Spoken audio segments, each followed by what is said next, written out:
ইয়াক মুকলি কৰা হ'ব ভক্তসকলৰ বাবে। নমস্কাৰ, মোৰ ইউটিউব চেনেললৈ আপোনালোকক স্বাগতম জনাইছোঁ। আৰু আপোনালোকে থাম্বনেইল চাই নিশ্চয় গম পাইছে। আৰু মই যাব ওলাইছোঁ নলবাৰী জিলাৰ অৱস্থিত খাজজাৰাত যিটো শিৱৰ মূৰ্তি বনাই আছে 91 ফুট উচ্চতাৰ, বিশ্বৰ ভিতৰত ষষ্ঠ আৰু অসমৰ ভিতৰত সৰ্বশ্ৰেষ্ঠ শিৱৰ মূৰ্তিটো। আৰু তাত যাম এতিয়া আৰু আপোনালোকক তাৰ পৰিৱেশ দেখুৱাম, শিৱৰ মূৰ্তিটো দেখুৱাম। ভিডিঅ'টো শেষলৈ চাই থাকিম। আৰু মই আহি পালোঁ শ্ৰী শ্ৰী দুধনাথ বিগ্ৰহ আশ্ৰম। আৰু এই আশ্ৰমখন হৈছে নলবাৰী জিলাৰ খাজজাৰাত অৱস্থিত। আৰু প্ৰথমতে মই আপোনালোকক এই আশ্ৰমখনৰ পৰিৱেশ দেখুৱাইছোঁ। আৰু এই আশ্ৰমখনৰ পিছফালে বনাই আছে বিশ্বৰ ভিতৰত ষষ্ঠতম সেই শিৱ মূৰ্তিটো। আৰু তাত যাম মই আৰু তাৰ পৰিৱেশো আপোনালোকক দেখুৱাম। ভিডিঅ'টো শেষলৈ চাই থাকিব।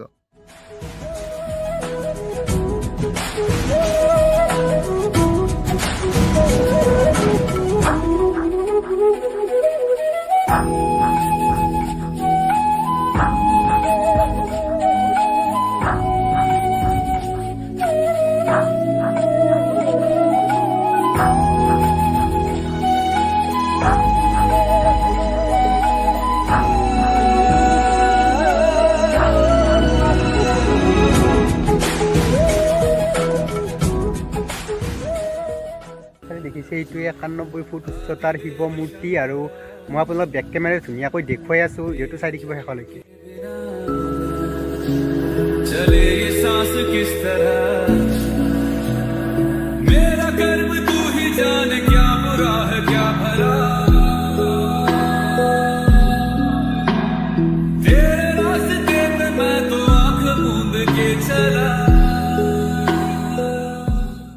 আৰু মই এতিয়া শিৱ মূৰ্তিটোৰ ওপৰত যাব চেষ্টা কৰিম চেৰিৰে। আৰু ওপৰৰ পৰা আপোনালোকক তলৰ পৰিৱেশ দেখুৱাম। ভিডিঅ'টো শেষলৈ চাই থাকিব।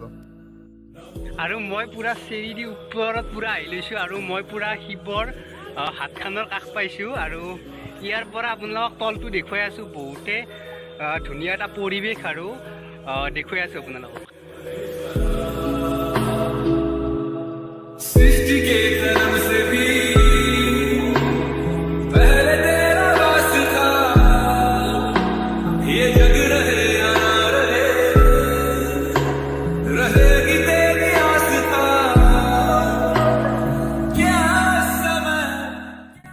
ভয়কৈ পুৰা এখোজ দুখোজকৈ মই শিৱ মূৰ্তিটোৰ সন্মুখ ভাগ আহি পালোঁ। আৰু পুৰা ইফালে কাম চলি আছে পূৰ্ণগতিত। যিহেতু 18 ফেব্ৰুৱাৰীৰ দিনা শিৱৰাত্ৰি পূজাৰ দিনে এইটো ভক্তসকলৰ বাবে মুকলি কৰি দিয়া হ'ব। আৰু পুৰা কাম চলি আছে পূৰ্ণগতিত। আৰু ইয়াৰ ওপৰৰ পৰা আপোনালোকক সন্মুখ ভাগটো দেখুৱাই আছোঁ ৰ'ব।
মহালক্ষ্মী সঞ্চয় আৰু ঋণদান সমবায় সমিতি লিমিটেড নলবাৰী এই খাজজাৰা যি আশ্ৰম আছে শ্ৰী শ্ৰী খাজজাৰা আশ্ৰম দুধনাথ বিগ্ৰহ যি আশ্ৰম আছে, এই আশ্ৰমত মহালক্ষ্মীৰ উদ্যোগত ইয়াত এটা বাবা ভোলানাথৰ 91 ফুট উচ্চৰ মূৰ্তি এটা নিৰ্মাণ কৰি থকা হৈছে।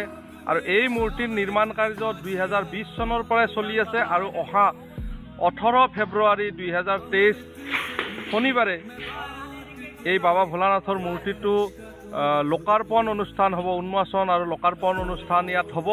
এই অনুষ্ঠানত এই নলবাৰীবাসী ৰাইজৰ লগতে গোটেই অসমবাসী ৰাইজক আমি এই পৰিচালনা সমিতিৰ ফালৰ পৰা সকলোকে নিমন্ত্ৰণ জনাইছোঁ ইয়াত যাতে বাবা ভোলানাথৰ আশীৰ্বাদ লোৱাৰ কাৰণে ইয়াত উপস্থিত হয়।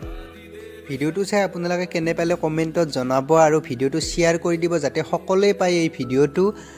আৰু যিসকলে নতুনকৈ চেনেলটো চাই আছে মোৰ ছাবস্ক্ৰাইব কৰি দিব। আৰু নলবাৰী টাউনৰ পৰা মাত্ৰ 2 কিলোমিটাৰমান হ'ব এই আশ্ৰমখন, আপোনালোকে আহিব পাৰে এই আশ্ৰমখনত। আৰু ভিডিঅ'টো আজি মই এই শিৱ মূৰ্তিটোৰ তলৰ পৰাই ভিডিঅ'টো সামৰণি মাৰিছোঁ। ধন্যবাদ।